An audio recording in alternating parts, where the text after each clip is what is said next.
റസൂലുള്ളാഹി സ്വല്ലല്ലാഹു അലൈഹി വസല്ലമയെ സ്വപ്നം കാണുന്നവരായി മാറാൻ എങ്ങനെയാണ് കഴിയുക? അള്ളാന്റെ റസൂലിനെ സ്നേഹിക്കുക തന്നെയാണ് അതിന്റെ വഴി. ആ സ്നേഹത്തിന്റെ വഴി എന്ന് പറയുന്നത് അള്ളാന്റെ റസൂലിനെ പിന്തുടരലാണ്. ജീവിതത്തിലുടനീളം ആ ചര്യകളെ ചേർത്ത് വെക്കലാണ്. അള്ളാന്റെ റസൂലിന്റെ പേരിൽ സ്വലാത്തുകൾ ധാരാളമായി ചൊല്ലുന്നതാണ്. അള്ളാന്റെ റസൂലിനോടുള്ള സ്നേഹത്തിന്റെ ഒരു ഭാഗമാണല്ലോ സ്വലാത്തുകൾ ചൊല്ലുക എന്ന് പറയുന്നത്. അള്ളാന്റെ റസൂലിന്റെ പേരിൽ നമ്മൾ സലാം പറയുമ്പോൾ, സ്വലാത്ത് ചൊല്ലുമ്പോൾ റസൂലുള്ളാഹി സ്വല്ലല്ലാഹു അലൈഹി വസല്ലമയിലേക്ക് ആ സലാമുകളും സ്വലാത്തുകളും എത്തിച്ചേരുന്നുണ്ട് എന്നതാണല്ലോ നമ്മളുടെ വിശ്വാസം. റസൂൽ സ്വല്ലല്ലാഹു അലൈഹി വസല്ലം തന്നെ അതിനെക്കുറിച്ച് പറയുന്നുണ്ട്. മാമിൻ അഹദിൻ യുസല്ലിമു അലയ്യ ഇല്ലാ റദ്ദല്ലാഹു അലയ്യ റൂഹി. ഒരാൾ എന്നോട് സലാം പറയുമ്പോൾ, ഒരാൾ എനിക്ക് സ്വലാത്ത് ചൊല്ലുമ്പോൾ അള്ളാഹു എൻ്റെ റൂഹിനെ എൻ്റെ ശരീരത്തിലേക്ക് മടക്കിത്തരും. ഹത്ത അറുദ് അലൈഹി, ഞാൻ എന്നിട്ട് ആ സലാമിന് മറുപടി പറയും എന്ന് പറയുന്നുണ്ട്. ഇന്നമിൻ അഫ്ളലി അയ്യാമിക്കും യോമൽ ജുമുഅ, ഏറ്റവും ശ്രേഷ്ഠമായ ദിവസങ്ങളിലൊന്ന് വെള്ളിയാഴ്ച ദിവസമാണ്.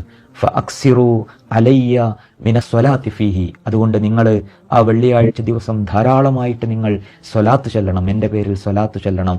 ഫഇന്ന സ്വലാത്തക്കും മഅറൂദത്തുൻ അലയ്യ, നിങ്ങൾ ചൊല്ലുന്ന സ്വലാത്തുകൾ എനിക്ക് കാണിക്കപ്പെടും എന്ന് റസൂലുള്ളാഹി സ്വല്ലല്ലാഹു അലൈഹി വസല്ലം പറയുന്നുണ്ട്.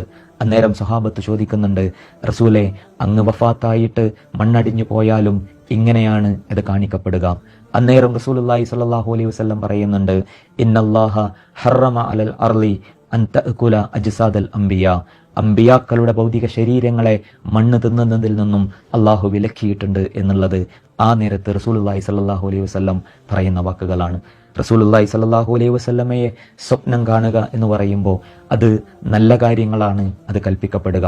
മോശമായ കാര്യങ്ങളും അതുപോലെ തന്നെ ശരീഅത്തിലില്ലാത്ത കാര്യങ്ങളും പുതുതായിട്ടുള്ള ദീനിൽ കൂട്ടിച്ചേർക്കപ്പെടേണ്ട കാര്യങ്ങളും ഒക്കെ ഒരാൾ ആ രൂപത്തിൽ കാണുന്നത് അള്ളാന്റെ റസൂലിനെ കാണുന്ന, അതിനെ പിന്തുടരേണ്ട, അല്ലെങ്കിൽ അള്ളാന്റെ റസൂലാണ് എന്ന രീതിയിലല്ല അതിനെ കാണേണ്ടത്. അത് പിശാചിന്റെ വസ്വാസകളായേക്കാം. കാരണം അള്ളാന്റെ റസൂൽ അങ്ങനെ കൽപ്പിക്കുകയില്ല.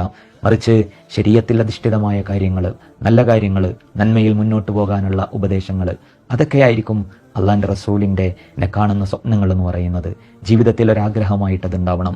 കാരണം റസൂലുള്ളാഹി സ്വല്ലല്ലാഹു അലൈഹി വസല്ലം പറയുന്നുണ്ട്, നമ്മൾ ആരെയാണോ സ്നേഹിക്കുന്നത് അവരുടെ കൂടെയായിരിക്കും നമ്മൾ ഉണ്ടാവുക എന്ന് പറയുന്നുണ്ട്.